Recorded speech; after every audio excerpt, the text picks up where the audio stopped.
तो 6 schedule specifically क्या क्या प्रोटेक्ट करेगा? देखिए, मैं एक एनवायरमेंटलिस्ट हूँ, जी पर्यावरण के दृष्टि से जी। देखता हूँ और 40 सालों से लद्दाख और हिमालयस के पर्यावरण को बचाने के लिए। तो मेरा दृष्टिकोण ये है कि सबसे अच्छा तरीका हिमालय के प्रकृति को, पर्यावरण को संरक्षित रखने का ये है कि स्थानीय लोगों को सशक्त किया जाए, उनके हाथों में निर्णय का वो दिया जाए हक, ना कि कोई अफसर आके करे या फिर बड़े बड़े कंपनीज आके करें जो चाहें। स्थानीय लोगों को आप वो लोकतांत्रिक हक दें कि वो जैसे चाहें उसको मैनेज करें। वो क्यों कह रहा हूँ मैं, क्योंकि ये जो स्थानीय लोग हैं ये हजारों सालों से यहाँ बसते आए हैं संतुलन में, बिल्कुल, और हजारों साल बसेंगे, पीढ़ियाँ। इनको सबसे दर्द होगा इस जगह के लिए, सब में से ज्यादा इनको होगा और किसी भी गुट से। तो ये बहुत जरूरी है जी। एक्सप्लॉयटेशन की दृष्टि से नहीं देखते वो, एक साम्य की दृष्टि से देखते हैं। उनकी माँ है, उनकी धरती है। उत्तराखंड में भी 6 शेड्यूल, हम लद्दाख अकेले के लिए नहीं कह रहे हैं, लद्दाख में जनजातीय जनसंख्या है तो 6 शेड्यूल अप्लाई होता है, संविधान में पहले से है, प्रोविजन है जी, बना हुआ है। भारत माता ने अपने बच्चों के लिए रखा है जो उस तरह के जनजातियों से आते हैं।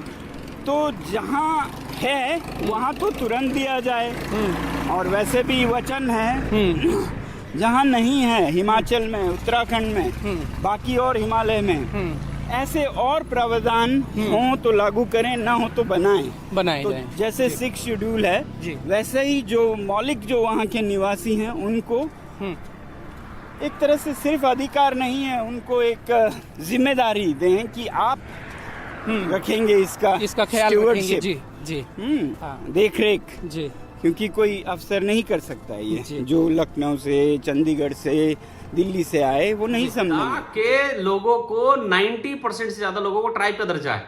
मतलब जब ये कहा जाता है कि ट्राइब का दर्जा है, मतलब मूल निवास 1950 उनके पास ऑलरेडी मिल रहा है, और मूल निवास 1950 मिलने के बावजूद भी वो 1000 किलोमीटर की यात्रा लद्दाख से दिल्ली की तरफ कर रहे हैं।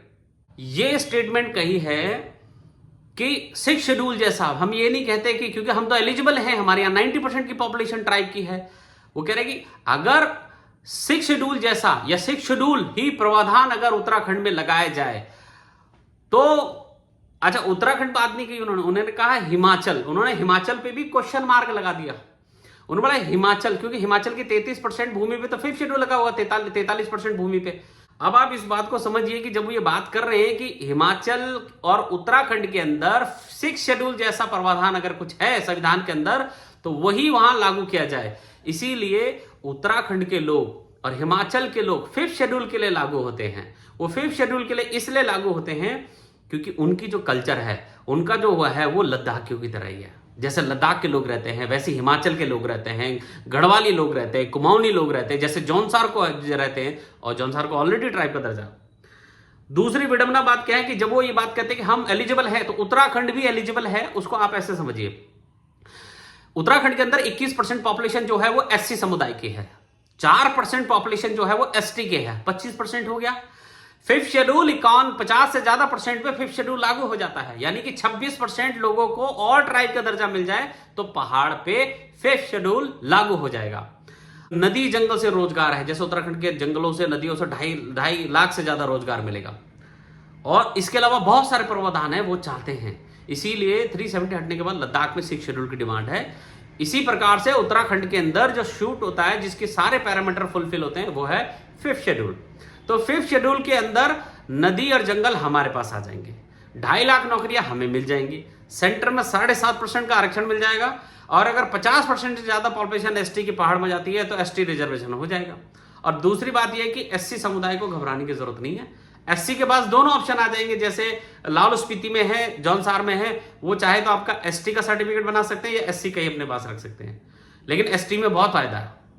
इसीलिए सोनम वांगचुक सर 2 अक्टूबर को 2 बजे राजघाट पहुंच रहे हैं, और हम सब लोगों ने राजघाट में 2 बजे सब उत्तराखंडियों उनके समर्थन में पहुंचना कि ये मांग उनकी नहीं है हिमालय बचाने की, ये जिम्मेदारी हमारी भी है हिमालय बचाने की। एसटी अगर पूरे पहाड़ पर लग जाता है तो जिस लालच के लिए हम नीचे आए ये रोजगार के लिए, वही लालच के लिए जब हमें पहाड़ पे एसटी का सर्टिफिकेट बन जाएगा तो आप ही केयर हमारे बच्चे आईपीएस आईएएस बनेंगे।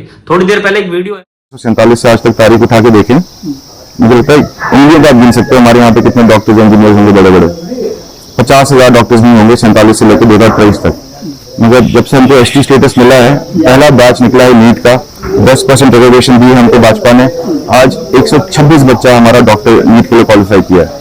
तो ये चीजें ग्राउंड पे मैटर करती है, लोगों के दिलों में घर कर जाती है। रिवर्स माइग्रेशन सिर्फ ट्राइब स्टेटस मिलने के बाद 5th शेड्यूल लागू होने के बाद ही मिलेगा। इसीलिए मैं अपनी बात को एक स्पष्ट कह देता हूं कि लद्दाख मांगे 6th शेड्यूल और उत्तराखंड मांगे 5th शेड्यूल।